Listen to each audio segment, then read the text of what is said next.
নন্দিনীর বিয়ের দিন বাড়ির সমস্ত সম্পত্তি পরশুরামের নামে লিখে দিল সত্যজিৎ। হ্যাঁ বন্ধুরা, সম্পূর্ণটা জানতে ভিডিওটা প্রথম থেকে শেষ পর্যন্ত দেখতে থাকুন। ধারাবাহিকের শুরুতে দেখা যাচ্ছে তটিনী তো পিকু আর লাট্টুকে নিয়ে ঘরের ভেতরে চলে যাচ্ছিল। ঠিক তখনই তো সেখানে ভূমিকা আসে। ভূমিকা এসেই তটিনীকে বলছে যে তটিনী কী হয়েছে। তটিনী তখন বলছে যে যা হয় বৌমণি, অপমান অসম্মান নিচু করার চেষ্টা করা হচ্ছে বাড়ির জামাইকে। এতদিন ধরে যা যা করার চেষ্টা করে আসা হয়েছে সেইগুলোই হচ্ছে। ভূমিকা তো এবার সবটা শুনে দীপালির কাছে গেছে। দীপালিকে গিয়ে বলছে যে মামুনি, তোমার চোখের সামনে এই সমস্ত কিছু ঘটলো আর তুমি কিচ্ছু বললে না। দীপালি তো এবার ভূমিকাকে বলছে যে কি করব, ওদের তো ভার বেশি, তাই মুখ খুললেও আমার কিচ্ছু লাভ হবে না। ভূমিকা তো এবার ছুটে ছুটে তটিনীর কাছে গেছে। তটিনীর কাছে হাত জোড় করে বলছে যে তটিনী, আই অ্যাম সরি রে। তটিনী এবার ভূমিকাকে বলছে যে বৌমণি, তুমি কেন সরি বলছো? সরি আমাকে বলতে হবে না, তোমরা তোমাদের জামাইকে বলো। আর এমনিতেও আমি ড্যাডির সঙ্গে কথা বলবো, ড্যাডিকে বলবো ও বাড়ির ছেলের মতন সমস্ত কাজ করছে, সমস্ত দায়িত্ব পালন করছে, কিন্তু এখানে কিছু লোকজন তাকে অসম্মান করছে, অপমান করছে।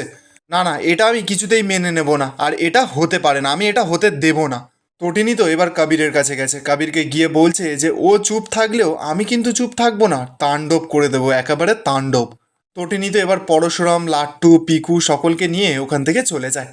ভূমিকা তো এদিকে আরাধ্যার কাছে গেছে। আরাধ্যাকে গিয়ে বলছে যে তুই তোর বরকে বোঝা, তুই কর্ণ চ্যাটার্জিকে বোঝা, ওরা কিন্তু ওদের অসভ্যতামি না করতে বল। আর যদিও পরশুরাম যদি মাথা নিচু করে সমস্ত কিছু সহ্য করেও নেয়, তটিনী কিন্তু ওদের কাউকে ছেড়ে কথা বলবে না। এই বলেই তো ভূমিকা ওখান থেকে চলে যায়। দীপালি তো এবার আরাধ্যার কাছে গেছে। আরাধ্যাকে গিয়ে বলছে যে আমি তো চাপটা বুঝতে পারছি, তুই কিন্তু চিন্তা করিস না, সমস্ত কিছু ঠিক হয়ে যাবে। আর আমি তো জেঠুর সঙ্গে কথা বলছি, তুই আমার সঙ্গে আয়। এই বলেই তো দীপালি আরাধ্যাকে নিয়ে ওখান থেকে চলে যায়।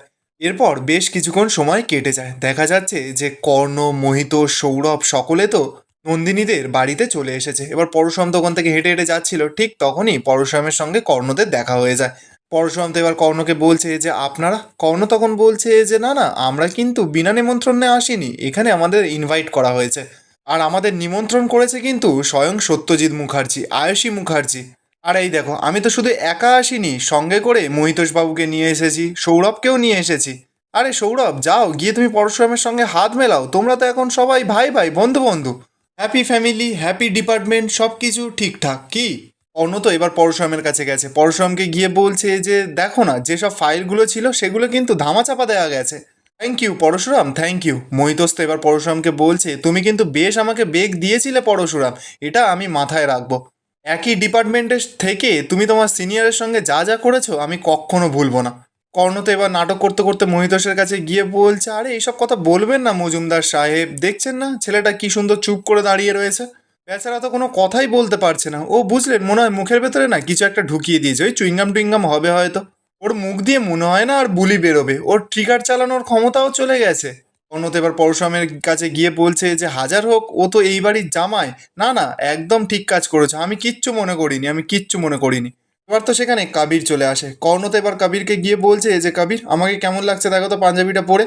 কবির তখন হাসতে হাসতে কর্ণকে বলছে যে হ্যাঁ তাহলে তুমি শেষমেশ পাঞ্জাবি পরলে। কর্ণ তখন জানাচ্ছে যে হ্যাঁ, আমি পাঞ্জাবি পরবো না, আজকে যে আশীর্বাদ, আর আমি তো আশীর্বাদ করবই। নন্দিনী কোথায়, নন্দিনী? আচ্ছা পরশুরাম, আমাকে না এক্ষুনি নন্দিনীর কাছে নিয়ে চলো।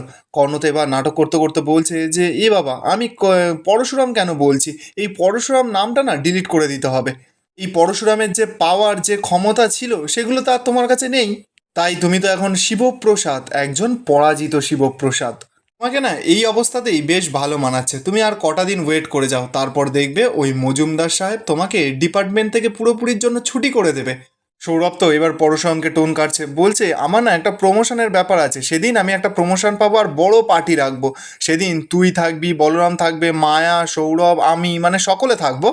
সবাই মিলে না আমরা একটা জোর কদমে পার্টি চালাবো। কর্ণ তো এবার নাটক করতে করতে সৌরভকে বলছে যে দূর বাবা, এইসব কথা পরে হবে, আগে নন্দিনী কোথায়, নন্দিনী? কি বলি তো কর্ণ নন্দিনী নন্দিনী করে চিৎকার করছে। ঠিক তখনই তো সেখানে তটিনী চলে আসে। তটিনী তো সরাসরি কর্ণকে প্রশ্ন করছে, বলছে আপনি এখানে? কর্ণ তখন বলছে সে কি কথা, আমাকে তো ইনভাইট করা হয়েছে, বিনা নিমন্ত্রণে না এই কর্ণ চ্যাটার্জি কোথাও যায় না। আর তোমাকে না বেশ সুন্দর লাগছে, এই না হলে এই বাড়ির মেয়ে, মেয়ে জামাই সকলে মিলে তো দায়িত্ব নিয়ে বড়দির বিয়েটা সম্পূর্ণ করতে হবে, তাই না? আর একটু পরেই তো আবার আশীর্বাদ আশীর্বাদ হবে, তারপর বিয়ে হবে। আমি না বিয়ের পর ওই সত্যজিতের পাশে আছি, শুধু তুমি তোমার বরকে বলো যে আমার পেছনে লাগতে না পরবর্তী সময়। তা না হলে কিন্তু ওই আশীর্বাদটা ঘুরেই আবার অভিশাপ হয়ে যাবে। আমি কিন্তু ওর ক্ষমতা, ওর পাওয়ার সমস্ত কিছু আমি ওকে বুঝিয়ে দিয়েছি, তাই না শিবপ্রসাদ? তটিনী তো এবার এতক্ষণ পর মুখ খুলেছে, কর্ণকে বলছে যে নিহাত আপনি আমাদের বাড়িতে নিমন্ত্রিত, নইলে আপনাকে সায়স্তা করার জন্য না আমার স্বামীর প্রয়োজন পড়তো না। ও তো অনেক বড় কাজে কাজে লাগে, কিন্তু আপনার জন্য আমি সাধারণ মেয়ে হয়ে আমিই যথেষ্ট। কর্ণ তো এবার চিৎকার করে তটিনীকে বলছে যে তটিনী তুমি কিন্তু আমাকে ইনসাল্ট করছো। তটিনী তখন সরাসরি বলছে যে হ্যাঁ করছি, তা আপনি এটা কি করছেন দাঁড়িয়ে দাঁড়িয়ে? আপনি কিন্তু একটা কথা মাথায় রাখুন, আপনি ভুলে যাবেন না পরশুরাম কিন্তু পরজীবী, ও হচ্ছে ভগবান, ও কিন্তু অমর। কর্ণ তখন তটিনীকে বলছে যে হ্যাঁ জানি তো, কিন্তু তোমার স্বামী কিন্তু অমর নয়।